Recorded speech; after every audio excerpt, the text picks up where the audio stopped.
Hello everyone, welcome to Sairam Sampath Rao education. My name is Sairam Sampath Rao. ఎలా ఉన్నారు? So ఈ పర్టికులర్ సెషన్లో ఎంప్లాయ్మెంట్ ఆపర్చునిటీకి సంబంధించి ఎలాంటి ఛాలెంజెస్ ఫేస్ చేయడం అనేటువంటి జరిగింది ఇన్ యునైటెడ్ ఆంధ్రప్రదేశ్, దాని గురించి మాట్లాడే ప్రయత్నం చేద్దాం. జాగ్రత్తగా అటెన్షన్ పేజెస్ వినండి అమ్మ. So the first important challenge ఏంటంటే నిజాం ఎస్టాబ్లిష్డ్ ఇండస్ట్రీస్ ఏవైతే ఉంటే వాటిని క్లోజ్ చేయడం. నిజాం షుగర్ ఫ్యాక్టరీ అవ్వచ్చు, లేకపోతే నిజాం డెక్కన్ షుగర్ లిమిటెడ్ అవ్వచ్చు, ఇలాంటివి ఏవైతే ఉంటే వాటిని కంప్లీట్గా క్లోజ్ చేయడం అనేది జరిగింది.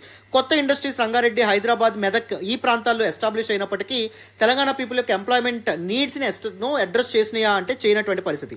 పబ్లిక్ ఎంప్లాయ్మెంట్ పరిస్థితి చూడండి. జెంటిల్మెన్స్ అగ్రిమెంట్లో పబ్లిక్ ఎంప్లాయ్మెంట్కి సంబంధించినటువంటి ప్రామిసెస్ అండ్ సేఫ్ గార్డ్స్ ఏవైతే ఉంటాయో వాటిని నిలబెట్టుకోవడంలో కూడా చాలా ఫెయిల్ అవ్వడం అనేటువంటిది జరిగిందమ్మా. నేటివిటీ రూల్స్, లోకల్ రూల్స్ ఏవైతే ఉంటాయో వాటిని బైపాస్ చేసి Andhra Pradesh public employment act of 1959 ఏదైతే ఉంటుందో దాన్ని వైలేట్ చేయడం అనేటువంటి జరిగింది. థౌజండ్స్ ఆఫ్ నాన్ లోకల్స్ని తెలంగాణ ప్రాంతంలో టీచర్స్గా, లేకపోతే అదర్ క్వాలిఫికేషన్స్లో, లేకపోతే అదర్ ఇంపార్టెంట్ పొజిషన్స్లో అపాయింట్ చేయడం అనేటువంటి జరిగింది, క్వాలిఫైడ్ పీపుల్ అనేటటువంటి పేరుతో. ముల్కీ రూల్స్ ఏవైతే ఉంటాయో వాటిని పూర్తిగా అబాలిష్ చేశారు త్రూ 6 పాయింట్ ఫార్ములా.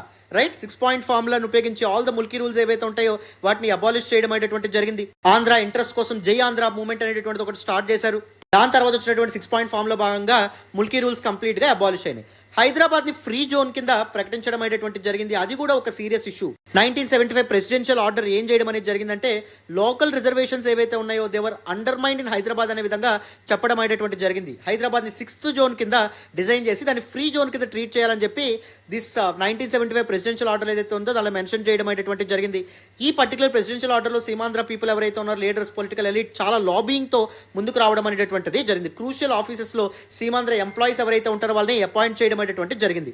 సెక్రటేరియట్లో కూడా సీమాంధ్ర ఎంప్లాయీస్ ఎక్కువగా ఉండడం అనేది జరిగింది. లోకల్ రిజర్వేషన్ ఏదైతే ఉందో దాన్ని కంప్లీట్గా కాల్ రాయడం అనేటువంటి జరిగింది. అండ్ టీడీపీ గవర్నమెంట్ టైంలో పాస్ చేసినటువంటి GO 610 ఏదైతే ఉందో అది వైలేషన్స్ని కొద్దిగా ఇది చేసే ప్రయత్నం చేసినప్పటికీ, రెక్టిఫై చేసే ప్రయత్నం చేసినప్పటికీ, బట్ దాని ఇంప్లిమెంటేషన్ సరిగ్గా లేకపోవడం వల్ల ఆంధ్రప్రదేశ్ ఏదైతే ఉందో ఎల్స్వేల్ యునైటెడ్ ఆంధ్రప్రదేశ్లో తెలంగాణ ఎంప్లాయీస్ చాలా ప్రాబ్లమ్స్ ఎదుర్కోవడం అనేది జరిగింది. అండ్ the Girglani commission appointed during the Chandrababu Naidu tenure ఏదైతే ఉందో అది 100 కాన్స్టిట్యూషనల్ వైలేషన్స్ అనేవి జరిగినాయి సీమాంధ్ర పీపుల్కి.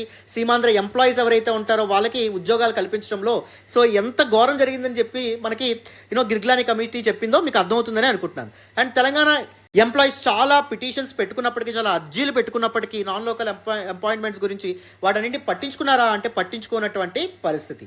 Right, so all these things led to the resentment among మాసెస్లో చాలా ప్రాబ్లమ్స్, చాలా అసంతృప్తి చెలరేగడం అనేది జరిగింది.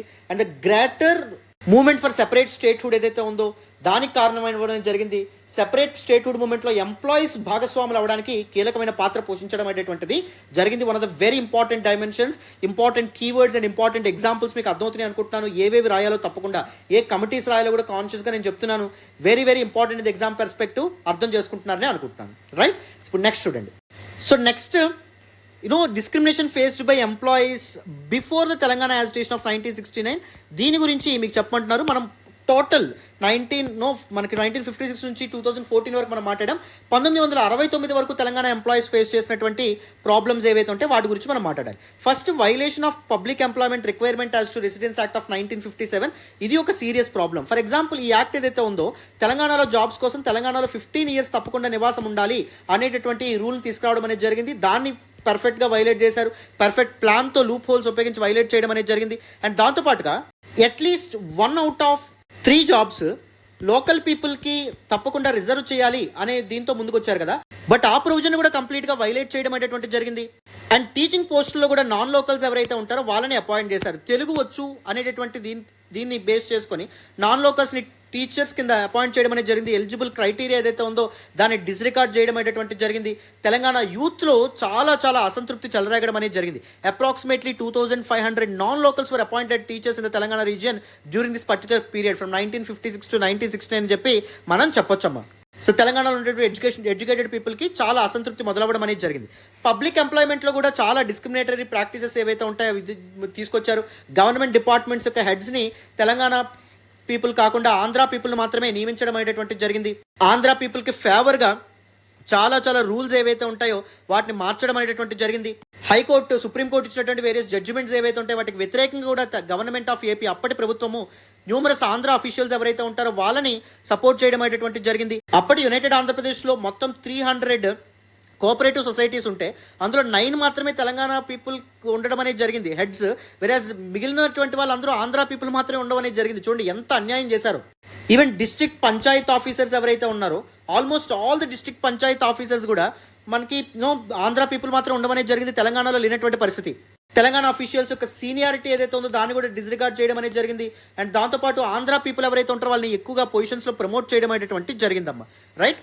ఈవెన్ ఇంజనీరింగ్ డిపార్ట్మెంట్కి సంబంధించి కూడా జూనియర్ ఇంజనీర్స్, సూపర్వైజర్స్ ఆంధ్ర వాళ్ళకి ప్రమోట్ చేశారు, కానీ అదర్ పీపుల్ ఎవరైనా ప్రమోట్ చేయడం అనేది జరిగిందా, అదర్ పీపుల్కి సపోర్ట్ చేయడం అనేది జరిగిందా, జరిగినటువంటి పరిస్థితి. రైట్. అండ్ దాంతోపాటు శాలరీస్ విషయంలో కూడా విపరీతమైనటువంటి అన్యాయం జరగడం అనేది జరిగింది. తెలంగాణ టీచర్స్ ఎవరైతే ఉన్నారో వాళ్ళ యొక్క హయ్యర్ పే స్కేల్ని లోవర్ చేశారు to match the Andhra scale. Andhra teachers ఎవరైతే ఉంటారో వాళ్ళకి సమానంగా ఉండేటట్టు. So Telangana teachers significant financial లాసెస్ని చూడడం అనేటువంటి జరిగింది. ఫర్ ఎగ్జాంపుల్ తెలంగాణ అఫీషియల్స్ ఎవరైతే ఉంటారో వాళ్ళ యొక్క పే స్కేల్ 165 to 254 ఉంటే దాన్ని ఎంతకు తగ్గించారు, 130 to 190కి తగ్గించడం అనేటువంటి జరిగింది. Right. And district education office, engineering departments, ఇందులో తెలంగాణ అఫీషియల్స్ కంటే ఆంధ్ర వాళ్ళకి ఎక్కువ ప్రమోషన్స్ ఇచ్చేవాళ్ళు, శాలరీస్ కూడా వాళ్ళకి దీనిగా ఉండబడేటువంటి జరిగింది. గవర్నమెంట్ తీసుకొచ్చినటువంటి various policies, various important things ఏవైతే ఉంటాయో అవి కంటిన్యూస్గా వైలేట్ కాబట్టి దానిలో లూప్ హోల్స్ వెతికి దాన్ని వైలేట్ చేసేటటువంటి కార్యక్రమం ఏదైతే జరిగిందో దాని కారణంగా తెలంగాణ ఎంప్లాయీస్ చాలా నష్టపోయారమ్మా. రైట్. అందుకే ఇష్యూస్ అన్నిటి రిజాల్వ్ చేయడానికి అప్పటి తెలంగాణ రీజనల్ కమిటీ ఏదైతే ఉందో ఒక అడ్హాక్ కమిటీని ఏర్పాటు చేయడం అనేది జరిగింది to investigate in to these irregularities of in appointments, promotions and the structure of employment and also to address this particular disparities and inequalities.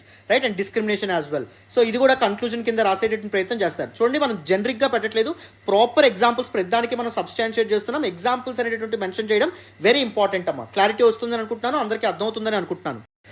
Next important theme చూడండి, ఎడ్యుకేషన్కి సంబంధించి తెలంగాణ పీపుల్ ఎవరైతే ఉంటారో వాళ్ళకి ఎలాంటి అన్యాయం అనేటటువంటి జరిగింది, ఎలాంటి ఛాలెంజెస్ ఫేస్ చేశారు అనేటటువంటిది క్వశ్చన్.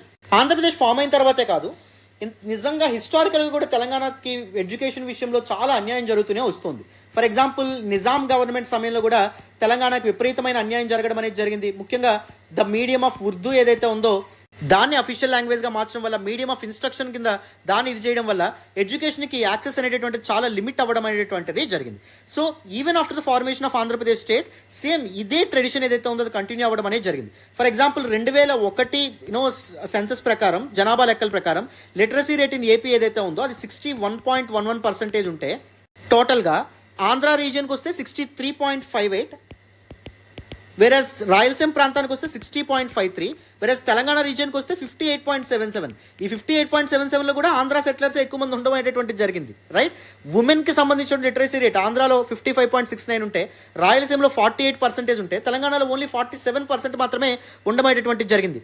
సో అప్పుడు ఉన్నటువంటి 2 రీజియన్స్తో పోలిస్తే, రాయలసీమ అండ్ కోస్టల్ ఆంధ్రతో పోలిస్తే తెలంగాణ విపరీతమైనటువంటి ఎక్స్క్లూజన్ ఏదైతే ఉందో దానికి గురవడం అనేటువంటిది జరిగిందమ్మా. రైట్. ఈ లిటరసీ రేట్ కూడా హైదరాబాద్లో ఎక్కువ, మిగిలిన ప్రాంతాలని హైదరాబాద్ తీసేసి మిగిలిన ప్రాంతాలే కన్సిడర్ చేస్తే ఓన్లీ 53% మాత్రమే తెలంగాణ లిటరసీ రేట్ అనేటువంటిది మనం చూడొచ్చు. సో మిగిలిన ప్రాంతాలకి ఎంత అన్యాయం జరగడం అనేది జరిగిందో చూడండి.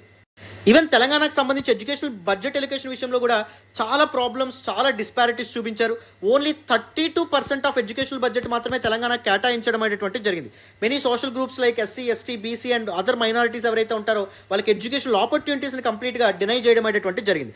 కాలేజ్ అండ్ హైయర్ ఎడ్యుకేషన్ సంబంధించి కూడా తెలంగాణకు చాలా అన్యాయం జరగడం అనేది జరిగింది. ఆంధ్రాలో ప్రైవేట్ కాలేజెస్ అనేటటువంటి పుట్టగొడుగుల్లాగా పుట్టుకొస్తే తెలంగాణలో మాత్రం హైయర్ ఎడ్యుకేషన్ అనేటువంటిది కంప్లీట్గా డిప్లీట్ అవ్వడం అనేది జరిగింది. ఫర్ ఎగ్జాంపుల్ ప్రైవేట్ ఇన్స్టిట్యూషన్స్ చూస్తే ఆంధ్ర రీజియన్లో 59%, రాయలసీమలో 17.5%, తెలంగాణలో చూస్తే ఓన్లీ 19%. అందులో కూడా హైదరాబాద్లోనే ఎక్కువ, మిగిలిన ప్రాంతాల్లో ఎడ్యుకేషన్ అనేటువంటిది ప్రాపర్గా ఉందా, లేనటువంటి పరిస్థితి.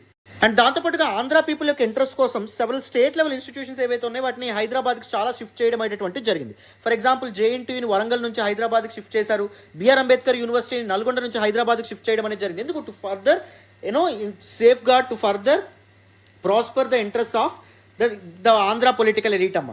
అండ్ ఈవెన్ టెక్నికల్ ఎడ్యుకేషన్ విషయంలో కూడా చాలా ప్రాబ్లమ్స్ని తెలంగాణ రీజన్ ఫేస్ చేయడం అనేది జరిగింది. Technical education mainly concentrate in Hyderabad and Rangareddy districts. And most of the technical institutions ఏవైతే ఉన్నాయో ప్రైవేట్ పీపుల్ మేనేజ్ చేయడం అనేది జరిగింది. They actually acted upon profit making, education ఎక్స్పెన్సివ్గా మార్చడం అనేది జరిగింది. అండ్ దాంతోపాటు లోకల్స్కి అన్అఫోర్డబుల్గా ఎడ్యుకేషన్ మార్చడం అనేది జరిగింది due to rapid privatization during especially Chandrababu Naidu tenure. ఎవరైతే ఆంధ్ర ఎలీట్ ఎవరైతే ఉన్నారో, ఎవరైతే ఎడ్యుకేషన్ అఫోర్డ్ చేయగలిగారో మోస్ట్ ఆఫ్ ద ఇన్స్టిట్యూషన్లో సీట్స్ వాళ్ళకే లభించడం అనేటువంటిది జరిగింది. సో అది ఫర్దర్ ఇన్ఈక్వాలిటీస్ ఏవైతే ఉంటాయో వాటికి దారి తీయడం అనేటువంటిది జరిగిందమ్మా. ఫండింగ్ అండ్ గ్రాంట్స్ అనేటువంటివి ఇవ్వడంలో కూడా యూజీసీ ఫండింగ్ డిస్పారిటీస్ కూడా ఈ సిచ్యువేషన్ ఏదైతే ఉందో దాన్ని ఫర్దర్ ఇంటెన్సిఫై చేయడం అనేటువంటిది జరిగింది. రైట్, ఫర్ ఎగ్జాంపుల్ ఉదాహరణకు నిజామాబాద్లో ఉన్నటువంటి Telangana university, Mahatma Gandhi university in Nalgonda and Yogi Vemana university in Kadapa, వీటిని ఒకసారి మనం కంపేర్ చేస్తే నిజామాబాద్లో ఉన్నటువంటి తెలంగాణ యూనివర్సిటీకి 29 crores అనేటటువంటి 3 years కేటాయిస్తే, నల్గొండలో ఉన్నటువంటి మహాత్మా గాంధీ యూనివర్సిటీకి 30 crores అనేటటువంటి కేటాయిస్తే, కడపలో ఉన్నటువంటి యోగి వేమన యూనివర్సిటీ ఏదైతే ఉందో దానికి ఏకంగా 300 crores కేటాయించడం అనేది జరిగింది. 10 times ఎక్కువ కేటాయించడం అనేది జరిగింది. అదవుతుందా? సో ల్యాక్ ఆఫ్ ఫండ్స్ ఏవైతే ఉంటాయి దాని కారణంగా కూడా తెలంగాణ విపరీతంగా నష్టపోవడం అనేటటువంటిది జరిగిందమ్మా. సో తెలంగాణ యొక్క ఎడ్యుకేషన్ సిస్టమ్ని కంప్లీట్గా వీకెన్ చేయడం అనేది జరిగింది. All these policies Telangana educationally backward అవ్వడానికి ముఖ్యమైనటువంటి కారణంగా దీస్ పాలసీస్ ఏవైతే ఉంటాయి వీటిని మనం చెప్పొచ్చు. Very important. సో ఈ క్వశ్చన్ చూడండి, తెలంగాణ ఎంప్లాయీస్ గ్రీవెన్సెస్ ఏవైతే ఉన్నాయో అవి rise of separate Telangana movement in its early phase 1969 Telangana మూవ్మెంట్కి ఏ విధంగా కారణం అవ్వడం అనేది జరిగింది అనే క్వశ్చన్ అడిగారమ్మా. Very very important. Telangana employees మధ్యలో డిస్కంటెంట్ ఒకటి first important thing. Fraudulent appointments, violation of local rules ఏవైతే ఉన్నాయో అది మొదటి కారణం కింద మీరు మెన్షన్ చేస్తారు. సివిల్ సర్వీసెస్లో డిస్క్రిమినేటరీ ప్రాక్టీసెస్ అనేటువంటి ఫాలో అయ్యారు. హయ్యర్ పొజిషన్స్ ఆంధ్ర వాళ్ళకి ఇవ్వడం, లోవర్ పొజిషన్స్ తెలంగాణకి ఇవ్వడం అనేటువంటిది చేశారు. దానివల్ల రిసెంట్మెంట్ అనేటువంటిది మొదలైంది. అండ్ దాంతోపాటు 1962 ఇండియా చైనా వార్ నేపథ్యంలో 1965 ఇండియా పాకిస్తాన్ వార్ నేపథ్యంలో గవర్నమెంట్కి రిసోర్సెస్ అవసరం కాబట్టి ఏం చేశారు, రెవెన్యూ మొత్తాన్ని మొబిలైజ్ చేయడానికి ఎంప్లాయీస్ యొక్క శాలరీస్ ఏవైతే ఉంటే వాటిని రెడ్యూస్ చేయడం అనేటువంటి జరిగింది. టెంపరీ ఎంప్లాయీస్ అందరినీ ఫస్ట్ రిమూవ్ చేశారు. తర్వాత జూనియర్ అండ్ సీనియర్ ఎంప్లాయీస్ ఎవరైతే ఉంటారో వాళ్ళని కంప్లీట్గా రిమూవ్ చేయడం అనేది జరిగింది. అండ్ ఇంకా బాధాకరమైన విషయం, most of this removed employees ఎవరైతే ఉన్నారో they were actually from Telangana. So అది ఒక మేజర్ ఇష్యూ కింద మనం చెప్పొచ్చు. అండ్ దాంతోపాటు ఎంప్లాయీస్ యొక్క రోల్ జయాంధ్ర మూవ్మెంట్లో మనం చూస్తే, జయాంధ్ర మూవ్మెంట్ స్టార్ట్ అయిందే ఎంప్లాయీస్ వల్ల. Telangana employees were the first and foremost affected group by the discriminatory practices of AP government. That is అన్డెనయబుల్, అందులో సందేహమే లేదు. జయాంధ్ర మూవ్మెంట్ అనేటువంటి తెలంగాణ ఎంప్లాయీస్ ఎవరైతే ఉంటారో వాళ్ళ విషయంలోనే స్టార్ట్ అవ్వడం అనేది జరిగింది.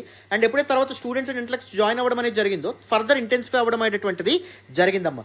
ఫస్ట్ తెలంగాణ యాజిటేషన్ ఏదైతే ఉందో దాన్ని 1969లో జనవరిలో ఎవరు స్టార్ట్ చేశారు, కేటీపీఎస్ ఎంప్లాయీస్ ఎవరైతే ఉంటారో, కొత్తగూడెం థర్మల్ ప్లాంట్ ఏదైతే ఉంటుందో దాని ఎంప్లాయీస్ ఎవరైతే ఉంటారో వాళ్ళే స్టార్ట్ చేయడం అనేది జరిగింది, మీ అందరికీ తెలుసు. అండ్ మార్చ్ 1969 నాటికి టీఎన్జీఓ ఎప్పుడైతే ఏర్పాటు అవ్వడం అనేది జరిగిందో ఈ మూమెంట్ ఇంకొక లార్జ్ స్కేల్కి తీసుకెళ్లడం అనేటువంటిది జరిగింది, అవునా. అండ్ దాంతోపాటు టీచర్ అసోసియేషన్ జాయింట్ కమిటీ ఎప్పుడైతే స్టార్ట్ అవ్వడం అనేది జరిగిందో, ఎంప్లాయీస్ టీచర్స్ జేఏసీ ఎప్పుడైతే మార్చ్ 1969లో స్టార్ట్ అవ్వడం అనేది జరిగిందో అది కూడా ఈ మూమెంట్ని ముందుండి నడిపించడం అనేది జరిగింది, భుజాన మోయడం అనేటువంటిది జరిగింది. Right, 1969 March 17th JAC these joint action committee ఏదైతే ఉందో వాళ్ళు స్ట్రగుల్ డే కింద అబ్జర్వ్ చేయడం అనేటువంటిది జరిగింది. TNGO leader like KR Amos వీళ్ళ యొక్క పాత్ర అనేటువంటిది మనకు తెలుసు, మనం చదువుకున్నాం. ఎప్పుడైతే టీఎన్జీఓ లీడర్ కేఆర్ అమోస్ని గవర్నమెంట్ గట్టిగా రియాక్ట్ అయ్యి డిసెంట్ని తొక్కేయడానికి అతను రిమూవ్ చేసే ప్రయత్నం చేశారో అది ఫర్దర్ ఇంటెన్సిఫై అవ్వడం అనేటువంటి జరిగింది. That important problem. కేఆర్ అమోస్ని రిమూవ్ చేసిన తర్వాత తెలంగాణ ఎంప్లాయీస్ ఎవరైతే ఉన్నారో ఇండెఫినెట్ స్ట్రైక్ని వాళ్ళు స్టార్ట్ చేశారు. తర్వాత ఎలక్ట్రిసిటీ డిపార్ట్మెంట్కి సంబంధించినటువంటి ఎంప్లాయీస్ కూడా జాయిన్ అవ్వడంతో ఇది ఇంకా లార్జ్ స్కేల్కి వెళ్ళడం అనేది జరిగింది. ఎంప్లాయీస్ సంబంధించినటువంటి ఎంప్లాయీస్ అండ్ 1969 తెలంగాణ మూవ్మెంట్ సంబంధించినటువంటి ఆన్సర్లో KR Amos this particular name should be mentioned for sure. కాన్షియస్గా మీరు తప్పకుండా మెన్షన్ చేయాలి. They look for these kind of names always. You need to mention the KTPS issue for sure. అర్థమైందా? These things కన్ఫామ్గా మీరు mention చేయాలి, గుర్తుపెట్టుకోండి, కాన్షియస్గా గుర్తుపెట్టుకోవాలి. They look for all these keywords, very very important. Right, next theme చూడండి. So explain the composition, functions and achievements of Telangana regional committee. ఇది కూడా ఒక డైరెక్ట్ క్వశ్చన్, ఈ విధంగా ఫ్యాక్చువల్గా కూడా అడిగే అవకాశం అనేటువంటిది ఉండొచ్చు. టీఆర్సీ స్ట్రక్చర్ చూస్తే మొత్తం 20 members ఉంటారు. అందులో 9 members from the 9 districts of Telangana, then 9 districts of Telangana.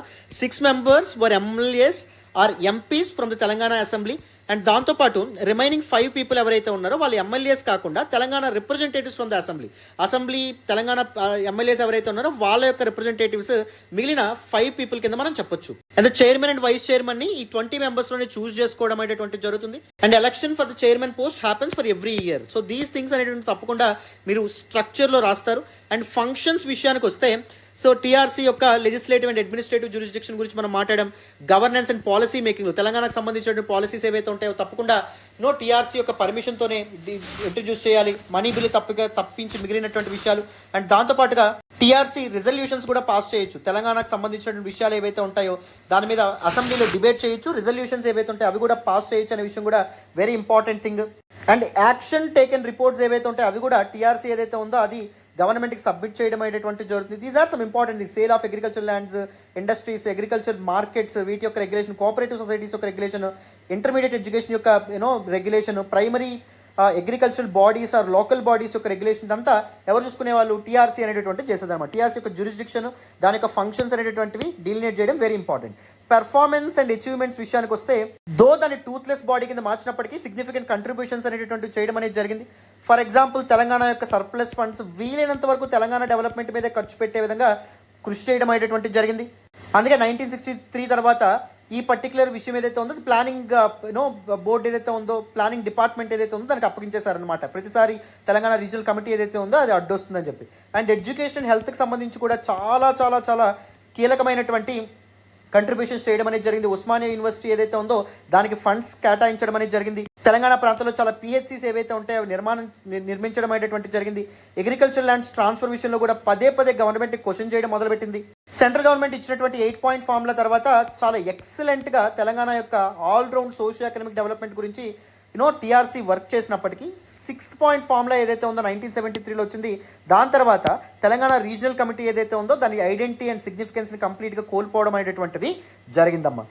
Right. And in the conclusion part you can always talk about the subsequent event. 6 point formula ఏదైతే ఉందో దాని గురించి how it actually ended the prominence of TRC అనే విధంగా మీరు end చేయొచ్చు మీ answer ఏదైతే ఉందో దాన్ని.